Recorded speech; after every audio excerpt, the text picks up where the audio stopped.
Miss আর্থ বিজয়ী মেঘনা আলম।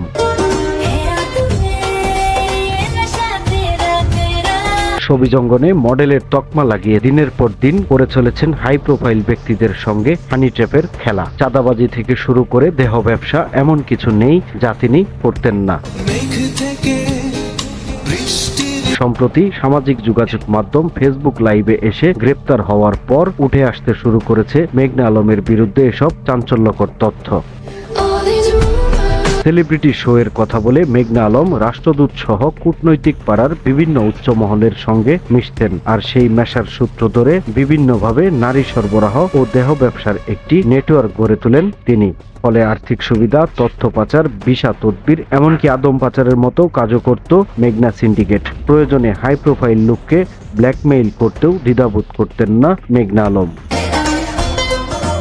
এদিকে ফ্যাসিস্ট আওয়ামী সরকারের বিভিন্ন হাই প্রোফাইল ব্যক্তিদের সঙ্গেও মেঘনার ঘনিষ্ঠতার কথা জানতে পেরেছে গোয়েন্দারা। আওয়ামী নেতা মোজাম্মেল হক, আব্দুল মমিন ও ওবায়দুল কাদেরের সঙ্গে ঘনিষ্ঠ ছবি ছাড়াও মোজাম্মেল হোসেন চৌধুরী মায়ার ছেলের সঙ্গে মেঘনার ঘনিষ্ঠতার তথ্য প্রমাণ এখন গোয়েন্দাদের হাতে। সংশ্লিষ্টরা বলছেন, বাংলাদেশ ও সৌদি আরবের মধ্যে ঘনিষ্ঠ সম্পর্ক দীর্ঘদিনের। বাংলাদেশের রেমিটেন্সের একটি বিশাল অংশ আসে সৌদি প্রবাসীদের কাছ থেকে, আর বাংলাদেশের যে কোনো সংকটে সৌদি আরব সবসময়ই পাশে থেকেছে। তবে সম্প্রতি আলোচনার কেন্দ্রবিন্দুতে উঠে আসে সৌদির সদ্য বিদায়ী রাষ্ট্রদূত এবং মডেল পরিচয়ধারী মেঘনা আলমকে ঘিরে।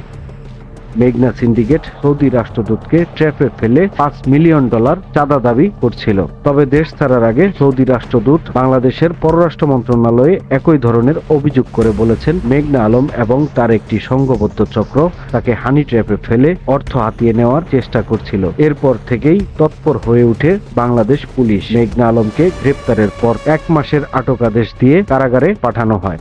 আমার দরজা প্রচন্ড পরিমাণে নক করছে, আমি তাদেরকে বলছি। মেঘনা আলমের এমন অপতৎপরতাকে রাষ্ট্রের বিরুদ্ধে ষড়যন্ত্র বলেই মনে করছেন সংশ্লিষ্টরা। আমাকে মাই নেম ইজ মেঘনা আলম, মেঘনা আলম।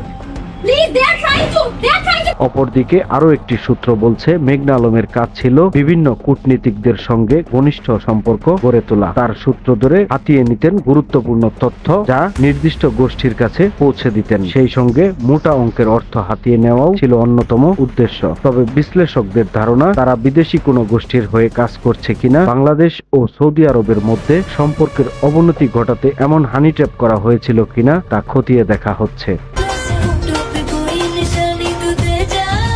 এদিকে মেঘনা আলমের ঘনিষ্ঠ ব্যবসায়ী ও হানি ট্র্যাপ সিন্ডিকেটের সহযোগী মোহাম্মদ দেওয়ান সমীরকে গ্রেপ্তারের পর চাঁদাবাজি মামলায় 5 দিনের রিমান্ডে নিয়েছে পুলিশ।